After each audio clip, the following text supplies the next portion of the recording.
یعنی یہ حضور صلی اللہ علیہ وسلم نے ان لوگوں کے بارے میں فرمایا جو قرض کو ادا کرنے کی کوشش میں لگے رہتے ہیں، تو حضور فرماتے ہیں اب تم فکر نہ کرو، تم سے جتنا ہو سکے تم کوشش کرو، ورنہ قیامت میں جس کا قرض نکلتا ہے اس کو میں راضی کر دوں گا۔ یہ نیت کی وجہ سے، انٹینشن کی وجہ سے، انٹینشن کی وجہ سے۔ تو میرے پیارے آقا صلی اللہ تعالی علیہ وسلم کے پیارے دیوانوں، اس لیے نیت کو درست کرنا، اور نیت کوئی نہیں جانتا، کوئی نہیں جانتا کہ ہماری نیت کیا ہے۔ آخر کیا وجہ ہے کہ صحابہ کرام علیہم الرضوان کے بارے میں آقا کریم صلی اللہ علیہ وسلم نے ارشاد فرمایا کہ غیر صحابی کا احد پہاڑ کے برابر سونا خیرات کرنا اور میرے صحابی کا ایک مٹھی جو خیرات کرنا، یہ دونوں اکول نہیں ہو سکتے، دونوں اکول نہیں ہو سکتے۔ ریزن کیا؟ کہ کوئی بھی صحابی نام کے لیے نہیں، اللہ کی رضا کے لیے خیرات، ان کا انٹینشن اچھا تھا، ان کا انٹینشن اچھا تھا۔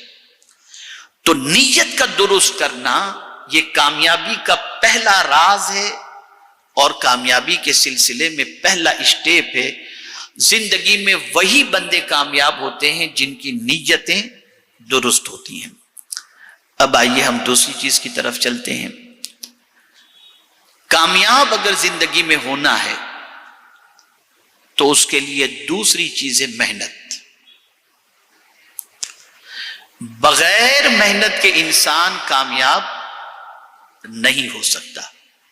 قرآن مقدس میں اللہ عز و جل نے ارشاد فرمایا وَلَيْسَ لِلْإِنسَانِ إِلَّا مَا سَعَى، انسان کو نہیں ملتا مگر وہی جتنی کہ اس نے کوشش کی۔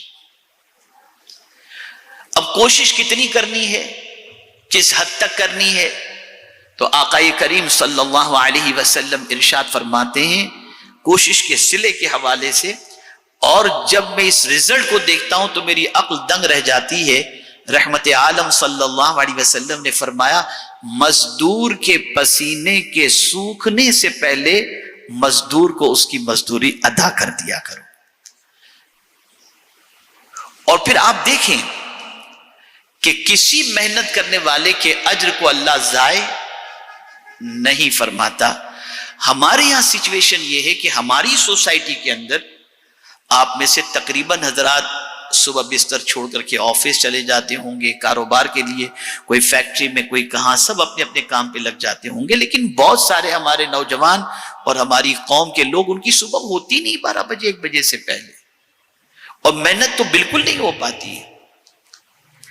تو اگر کامیابی چاہیے تو محنت، اور محنت بھی ایسی کہ بالکل کنٹینیوز محنت ہونی چاہیے۔ تو محنت شرط ہے، کسی کی محنت کو اللہ عز و جل رائگاں نہیں فرماتا، اور ہر محنت کرنے والے کو اللہ تعالیٰ اس کی محنت کے مطابق اجر بھی عطا فرماتا ہے۔ تو 2 چیزیں ہوئی، پہلا انٹینشن پرفیکٹ ہونا چاہیے، نیت ہماری درست ہونی چاہیے، دوسری چیز محنت کے اندر قطعی طور پر کوئی کمی نہیں ہونی چاہیے۔ تیسری چیز وقت کی قدر کرنا، ٹائم۔ حضرت سیدی سقطی رحمت اللہ تعالی علیہ بہت بڑے بزرگوں میں سے گزرے ہیں، ارشاد فرماتے ہیں کہ لوگوں کو اگر پتہ چل جائے کہ ٹائم کتنا قیمتی سرمایہ ہے تو لوگ اسے خریدنے کے لیے، اگر ٹائم بیچا جانے والا ہو تو خریدنے کے لیے درہم اور دینار خرچ کر کے ٹائم خرید لیں۔ ٹائم اتنا قیمتی ہے۔ پتہ چلا اسلام میں ٹائم کی اتنی اہمیت ہے کہ ہزاروں نہیں لاکھوں روپے خرچ کرنے کے بعد اللہ اور اس کے رسول نے جو وقت مقرر فرمایا، اگر اس وقت سے ہٹ کر کے آپ اپنی مرضی کا وقت یوز کریں گے، آپ کی عبادت بھی نہیں ہوگی، آپ کا حج بھی نہیں ہوگا۔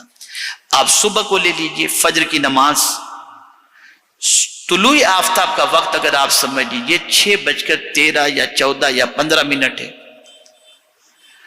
آپ نے رات بھر عبادت کی، 4 بجے آپ سوئے، اور 4 بجے سونے کے بعد آپ صبح اٹھے 6:12 پر، وضو آپ کا ہے نہیں، آپ وضو کرنے کے بعد بیٹھے رہے، سوچا کہ چلو طلوع آفتاب کے بعد میں نماز پڑھ لوں گا، 1 منٹ تاخیر ہوئی، یعنی آپ سمجھ لیجئے کہ 6:13 سے پہلے جو طلوع آفتاب کا وقت ہے، اس سے پہلے اگر آپ نے فجر کی نماز ادا نہیں کی تو اس کے بعد آپ 50 رکعت پڑھ لیں، لیکن آپ کے نامہ اعمال میں ادا نہیں، قضائی لکھی جائے گی۔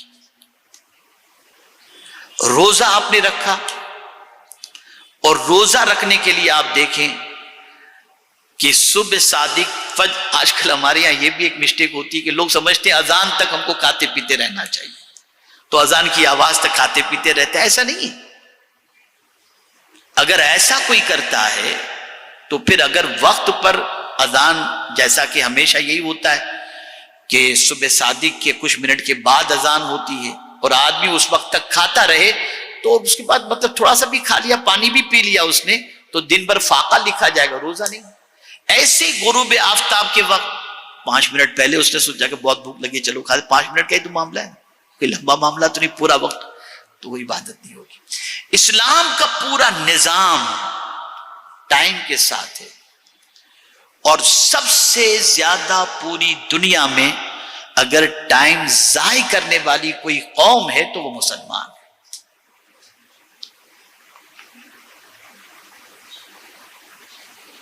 تو وہی بندہ کامیاب ہوتا ہے جو اپنے ٹائم کی قدر و قیمت کو سمجھتا ہے، ٹائم کو پرفیکٹ یوٹیلائز کرتا ہے، ٹائم کو پرفیکٹ یوز کرتا ہے۔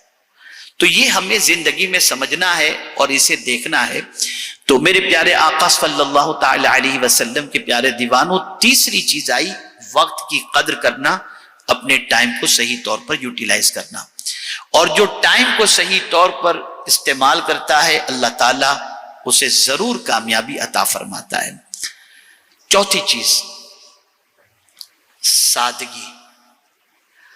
اپنی لائف کو ہمیشہ ایسی رکھیں کہ اس طریقے کی لائف ہمیشہ گزارنے کے اندر ہمارے لیے ایزی ہو، اس لیے کہ انسان نہیں جانتا کب اس کے ساتھ کیا معاملات ہونے والے ہیں، کب اس کے ساتھ کس قسم کی پوزیشن آنے والی ہے۔ تو اپنی لائف کو ہمیشہ سمپل رکھنے کی کوشش کرنی چاہیے، اور جب لائف کو سمپل اور سادہ رکھیں گے، خوراک سے لے کر ایوری تھنگ، تو میں سمجھتا ہوں کہ انشاءاللہ العظیم اللہ عز و جل ہمیں ضرور کامیابی اور کامرانی سے ہمکنار فرمائے گا۔ اب آج کے دور کے اندر سادگی سے جو چیز روکتی ہے، اور ایک مینٹلٹی ہماری بنی ہوئی ہے، اور وہ یہ دنیا